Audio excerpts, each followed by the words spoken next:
नमस्कार दोस्तों। इस वीडियो में अपन लोग चर्चा करेंगे रीतिकाल के उन प्रश्नोत्तर के बारे में और ऐसे फैक्ट्स आपके सामने रखे जाएंगे जो अक्सर परीक्षा में आएंगे। आप लोग हो सकता है उन फैक्ट्स को नोट भी कर सकते हो, कोई दिक्कत नहीं है। पीडीएफ आपको टेलीग्राम पे उपलब्ध वैसे भी हो जाएगी, उसकी कोई चिंता नहीं है। और अपना मूल्यांकन भी आप साथ साथ करते रहिएगा। देखिएगा, इस वीडियो के माध्यम से पूरा रीतिकाल का अपना रिवीजन होगा।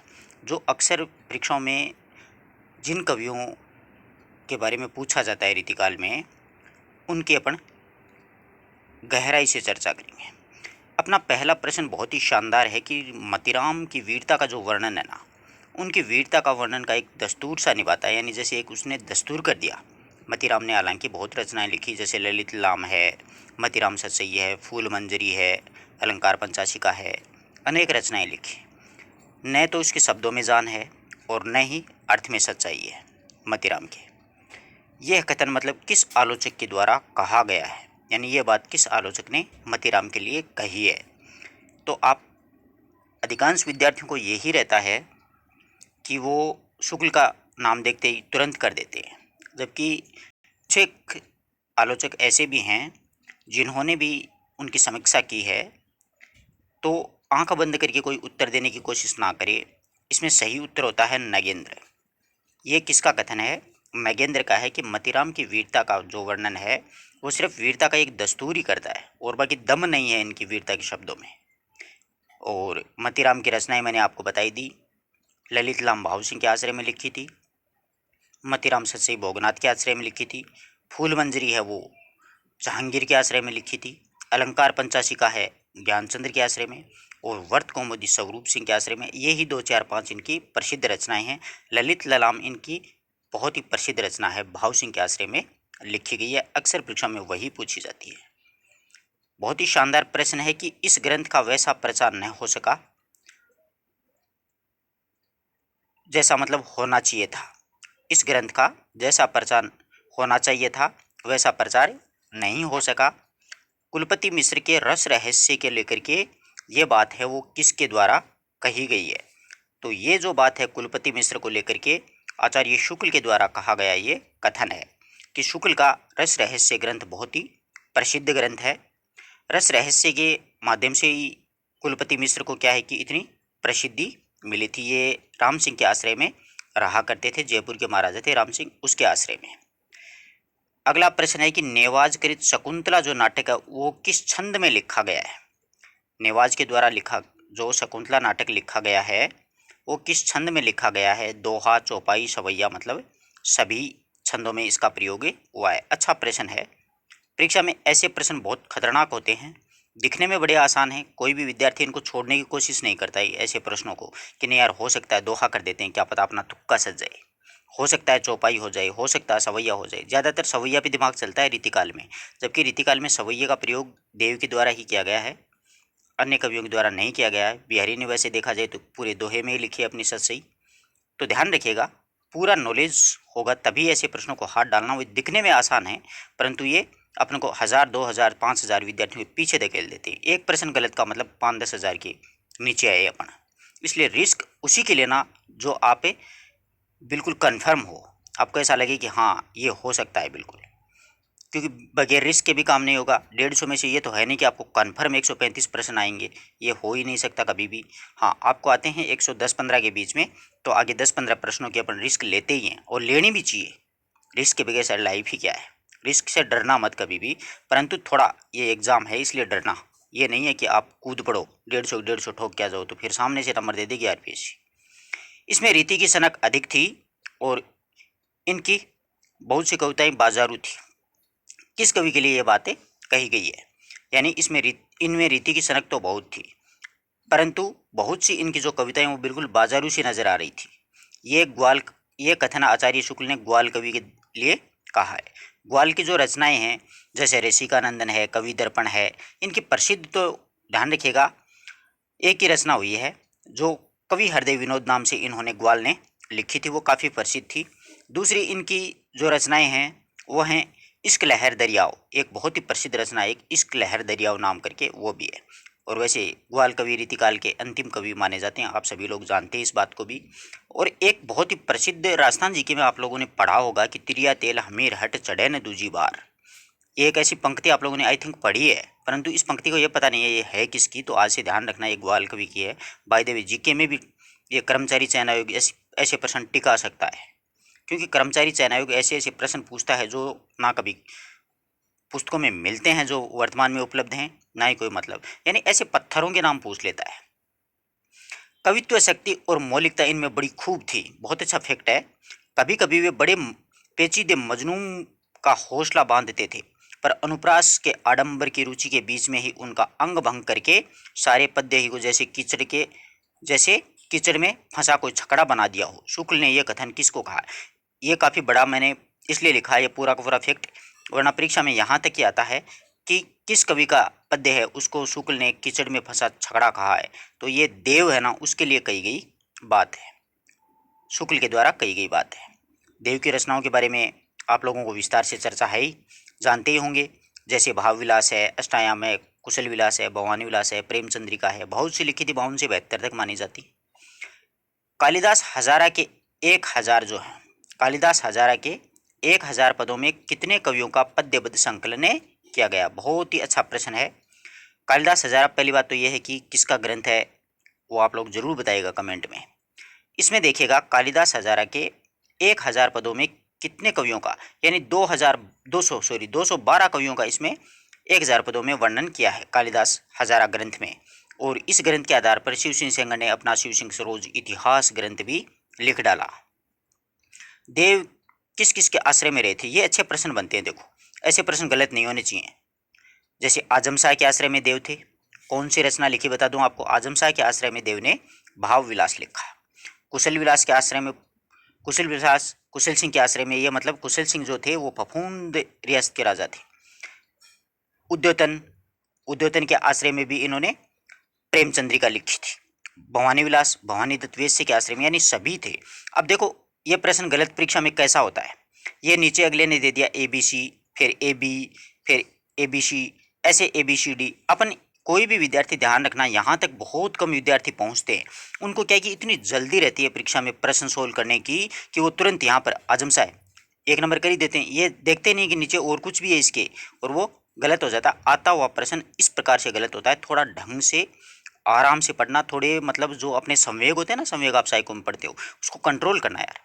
अपना जो BP होता है उसको थोड़ा सा ठंडा पानी पी के बैठना, कोई दिक्कत नहीं है, ताकि ठीक रहे। हो सके छोटी मोटी टेबलेट भी ले लेना, ताकि ये जो अपना ब्लड सर्कुलेशन है ना शरीर का, वो ऐसे मतलब शरीर पूरा लाल ना हो जाए। कभी कभी क्या होता है चेहरा लाल हो जाता है परीक्षा के नाम से ही। ऐसे डरना नहीं है, परीक्षा बहुत आती है यार, आराम से बिल्कुल कंफर्ट होकर के देना है। रीतिकाल से संबंधित आपका कोई भी प्रश्न गलत नहीं होने नहीं देंगे, मतलब आदिकाल से आधुनिक काल तक ही इतना तैयार कर देंगे आपको एंड तक। मतलब एक पूरा एक आत्मविश्वास जगाना आपके अंदर है, आत्मविश्वास जगाना बहुत जरूरी है आदमी में। कुलपति मिश्र का जो रस रहस्य जो ग्रंथ है उस किसका छाया अनुवाद है? बहुत शानदार प्रश्न है यार, ये नेट JRF में आने वाला प्रश्न है। शुक्ल के अनुसार ये मतलब रस रहस्य जो कुलपति मिश्र ने लिखा था वो मतलब किसका छाया अनुवाद है? तो ध्यान रखिएगा, भानुदत्त की रसमंजरी ये मम्मट के काव्य प्रकाश का छाया अनुवाद है। आचार्य शुक्ल का इतिहास पढ़िएगा, उसमें आपको छोटी सी लाइन में ये मिल जाएगा। कुलपति मिश्र के संदर्भ में असंगत कथन का चयन कीजिए। कुलपति मिश्र राम सिंह के दरबार में रहते थे। इनका रस रहस्य संवत 1727 में लिखा गया था। रस रहस्य मम्मट के काव्य प्रकाश का छाया अनुवाद ऊपरी पड़ा है। रस प्रकरण में इन्होंने आश्रयदाता राम सिंह की प्रशंसा के उदाहरण दिए, ये वाला गलत है। आश्रय में लिखा था बल्कि उनके उदाहरण इन्होंने नहीं लिखे हैं। रस रहस्य में राम सिंह के आश्रय में लिखा था, परंतु ये रस के बारे में है, न कि राम सिंह के बारे में। राम सिंह के बारे में होता तो रीति का ग्रंथ होता ना, वैसे नायिका भेद से संबंधित। अभिधा उत्तम काव्य बहुत प्रसिद्ध पंक्ति है और कई बार पूछी गई है, और भी आगे पता नहीं हजारों बार पूछी जाएगी। अभिधा उत्तम काव्य मध्यम लक्षणा लीन अधम व्यंजना रस बिरस है उल्टी कहत नवीन, ये देव की किस रचना से ली गई है? ये देव की बहुत ही प्रसिद्ध पंक्ति है।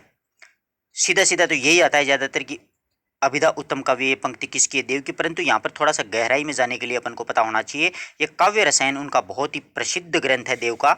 देव का जो काव्य रसायन ग्रंथ है ना, उसमें काव्य के सभी अंगों के बारे में विस्तार से चर्चा की गई है। नायिका भेद से संबंधित है, रस, अलंकार, गुण, दोष, वो सारी चीजें हैं, वो काव्य रसायन नामक ग्रंथ में उसका विस्तार से वर्णन है। नगेंद्र ने देव की किस रचना को नायिका भेद का विश्व कोश कहकर के पुकारा? कितना प्यारा प्रश्न है। सुख सागर तरंग देव के द्वारा एक रचना लिखी गई है, और उस सुख सागर तरंग को ही क्या है, नगेंद्र ने नायिका भेद का विश्व कोश कहा है। और इस सुख सागर तरंग का संपादक वो बलभद्र मिश्र ने किया है, जो कि मिश्र बंधुओं के पिताजी हुआ करते थे। बलभद्र मिश्र विद्वान थे वो भी अपने जमाने के। ये अच्छा प्रश्न है। दधि घृत मधु पयास तजी वायु सुचाम चबात, पंक्ति किसकी है? यानी ये पंक्ति किसके द्वारा लिखी गई है? तो ये जो पंक्ति है, दधि घृत मधु पायस तजी वायु सुचाम चबात, देव के द्वारा लिखी गई है। ये पंक्ति किसके द्वारा लिखी गई है? देव के द्वारा। अगला अपना बहुत ही शानदार प्रश्न है कि भाषा प्राकृत संस्कृत देखी महाकवि पंथ, उपरोक्त पंक्ति किस कवि की है? भाषा प्राकृत संस्कृत देखी महाकवि पंथ, यानी ये पंक्ति है वो किसके द्वारा लिखी गई है? तो ये पंक्ति ध्यान रखिएगा, मतीराम के द्वारा लिखी गई है। ये एक जंगनामा रचना है। जंगनामा जो रचना है वो किसके द्वारा लिखी गई है? ये मुरलीधर एक कवि हुए थे, उनके द्वारा जंगनामा रचना है वो लिखी गई थी। मुरलीधर भी अपने ज़माने के बहुत ही प्रसिद्ध कवि हुए थे, ध्यान रखिएगा इस बात का। अच्छा प्रश्न है, परीक्षा में ऐसे प्रश्न, रचनाओं के ऐसे प्रश्न पूछेगा अगला, जो कि रचनाएं अपन या तो सभी को आएंगी या फिर किसी को भी नहीं आएंगी। यानी सीधी सीधी कई बार तो पूछता है कि मेलांचल किसका उपन्यास है, हर कोई बता देगा। या फिर ऐसे जंगनामा नाम ऐसा टिकाएगा जो 90% तो वैसे ही देखते ही दूर हो जाएंगे। अच्छा प्रश्न है कि शिव सिंह सेंगर के अनुसार कालिदास हजारा में कितने कवियों को कितने पद्य में संकलित किया गया है? तो पीछे इसकी चर्चा आपने विस्तार से की है। 212 कवियों की 1000 पद्यों में विस्तार से चर्चा की है। कालिदास हजारा किसका ग्रंथ है, ये आपको कमेंट में लिखना है। अच्छा प्रश्न है, कालिदास त्रिवेदी द्वारा वर वधू विनोद, बहुत अच्छा प्रश्न है, उसका विषय क्या है? यानी वर वधू विनोद जो है वो कालिदास त्रिवेदी के द्वारा लिखी गई है, उसमें वर वधू विनोद है, उसका अपन को क्या पूछा है? यहाँ पर विषय पूछा है। तो वार वधू विनोद जो है इसका विषय है यानी श्रृंगारस और नायिका भेद, श्रृंगारस अलंकार भेद, श्रृंगारस नक्सिक और नायिका भेद। ये प्रश्न बड़ा क्रिटिकल होता है, यानी सभी इसमें देखने वैसे ही लगता है कि ये भी सही हो सकता है, ये भी सही, ये भी सही। इसमें नायिका भेद और नक्सिक का वर्णन है, यानी नायिका के नक्सिक का वर्णन है, चोटी से लेकर के एड़ी तक। नक्सिक का मतलब होता है ऊपर से लेकर नीचे तक सारा वर्णन है वो कर दिया गया है। रीतिकाल के कवियों में बड़े ही प्रगल्भ, बहुत शानदार प्रश्न है, और बड़े ही प्रगल्भ और प्रतिभा संपन्न कवि थे, इसमें कोई संदेह नहीं है। ये कथन किसके संदर्भ में कहा गया है? यानी रीतिकाल के कवियों में बड़े प्रगल्भ थे और प्रतिभा संपन्न कवि थे। तो ये तो आप आराम से कर दोगे। ये जो है वो आचार्य शुक्ल ने देव के संदर्भ में कही गई बात है। किसके बारे में? आचार्य शुक्ल ने देव के लिए कही थी। इनका सा सौष्ठव और नवनवेश बिरले ही कवियों में मिलता है। शुक्ल ने यह कथन किस कवि के संदर्भ में कहा है? तो ये भी देव के संदर्भ में कही गई बात है। देव आचार्य कवि थे, ध्यान रखना इस बात का। छल नामे के एक संचारी भाव भी इनके द्वारा प्रतिपादित किया गया है, और कवि सवैया जो छंद है ना वो भी इन्हीं के द्वारा बनाए गए हैं। कविता शक्ति और मौलिकता देव में खूब थी, पर उनके सम्यक जो स्फुरण है उनमें उसकी रुचि विशेष प्राय बाधक हुई है। यह कथन किसके द्वारा कहा गया है? तो ये कथन भी आचार्य शुक्ल के द्वारा देव के लिए कहा गया है। ऐसे एक फैक्ट है ना वो याद रखना, अक्सर परीक्षाओं में पूछे जाते हैं। वस्तुतः आचार्य क्रम में ये जितने असफल हैं, कवि क्रम में वे उतने ही, आचार्य क्रम में जितने असफल हैं सफल होते हैं। आचार्य क्रम में जितने सफल हैं कवि क्रम में उतने असफल रहे हैं। आचार्य पहले और कवि वे बाद में हुए। नगेंद्र ने यह बात किसके लिए कही है? नगेंद्र ने यह बात है वो कुलपति मिश्र जो हैं उनके लिए ये बातें कही है कि वो आचार्य में वो बिल्कुल सफल हुए, परंतु कवि क्रम में वो क्या हो गए? असफल हो गए। होता है ना, जैसे रीट में फेल हो गए और व्याख्याता में लग गया, ये वाली बात हो गई उनके साथ में। नॉलेज बहुत अच्छा था, परंतु जमाना उसमें क्या था कि छोटे छोटे जो दोहे लिखते थे और नायिका भेद से संबंधित लिखते, उनकी ज़्यादा तारीफ होती थी, उनको ज़्यादा मतलब जो भी राज दरबार होता था उसमें उनको सम्मान मिलता था। और ये कुलपति मिश्र थे, उन्होंने नायिका भेद से संबंधित लिखना शुरू कर दिया, उनके अंग प्रत्यंग के बारे में बताना शुरू कर दिया, यानी गहराई में चले गए। आचार्य तो की पदवी तो ग्रहण कर ली, परंतु दे एक कवि नहीं हो सके ये। अच्छा प्रश्न है, भूषण के बारे में जितनी जानकारियाँ हो सकें आप लोग बटोर लें, क्योंकि भूषण का एक प्रश्न हर परीक्षा में पूछा जाता है, इसमें कोई दो राय नहीं है। और यहाँ पर भी अपने को भूषण का एक प्रश्न आया है कि भूषण अच्छे कवि थे, जिस रस में उन्होंने लिया उसका पूरा आवेश उनमें था, रस तो वीर था, पर भाषा उनकी अनेक स्थलों पर सैदोष थी, यानी दोष बहुत थे, व्याकरण का नॉलेज नहीं था मेरी तरह भूषण को। लिखा तो बड़ा खतरनाक है, परंतु इन्होंने व्याकरण का नॉलेज नहीं था बेचारे को। तो ये बात है वो आचार्य शुक्ल के द्वारा भूषण के बारे में कही गई है। भूषण को मतलब हिंदू जाति का राष्ट्र कवि या हिंदुस्तान का राष्ट्र कवि भी कह करके इन्होंने पुकारा है आचार्य शुक्ल ने। भूषण का मूल नाम कई बार परीक्षा में आता है, ध्यान रखना घनश्याम है, परंतु ये घनश्याम है वो विश्वनाथ प्रसाद मिश्र के अनुसार है, जबकि गणपति चंद्र गुप्त ने भूषण का मूल नाम मणिराम या पतिराम भाई माना है। और एक ब्रजभूषण भागीरथ प्रसाद दीक्षित नाम करके विद्वान हुए, उन्होंने कहा कि ये ब्रजभूषण है। इसलिए भूषण के बारे में जितनी जानकारियाँ आ सकें वो आप कलेक्ट कर लें। जैसे हिंदू जाति का प्रतिनिधि कवि और इनकी प्रसिद्ध जो रचनाएं हैं, शिवराज भूषण, शिवा बावनी, छत्रसाल दशक, ये 3-4 रचनाएं हैं। भाषा के लक्षक और व्यंजक बल की सीमा कहाँ तक है, इनकी पूरी परख इन्हें थी। शुक्ल ने ये कथन किसके संदर्भ में कहा, आराम से कर दोगे। भाषा की लक्षक और व्यंजक, ये जो शब्द अगर आपको मिल जाएं तो आपको घनानंद कर देना है। लक्षक और व्यंजक क्या है कि घनानंद ब्रज भाषा, साफ सुथरी ब्रज भाषा में लिखा करते थे और बहुत ही शानदार पद्य लिखे हैं। एक्चुअल में विरोधाभास और ब्रज भाषा में इन्होंने लिखा है, यानी वियोग श्रृंगार के कवि रहे, वो तो आप लोग जानते ही हो। काव्यांग में ये श्रीपति और दास जहाँ पे भी शब्द आ जाए समझ जाना भिखारी दास ही है, ये कोई और नहीं है। जैसे शुक्ल शब्द आते ही अपन लगा देते हैं ना रामचंद्र, वैसे दास शब्द आते ही भिखारी दास हो जाएगा, वो समान ही है। शुक्ल ने यह कथन किस कवि के संदर्भ में कहा है, यानी काव्यांग निरूपण में श्रीपति और भिखारी दास के समान थे। तो ये सोमनाथ कवि हुए। कौन हुए हैं? सोमनाथ।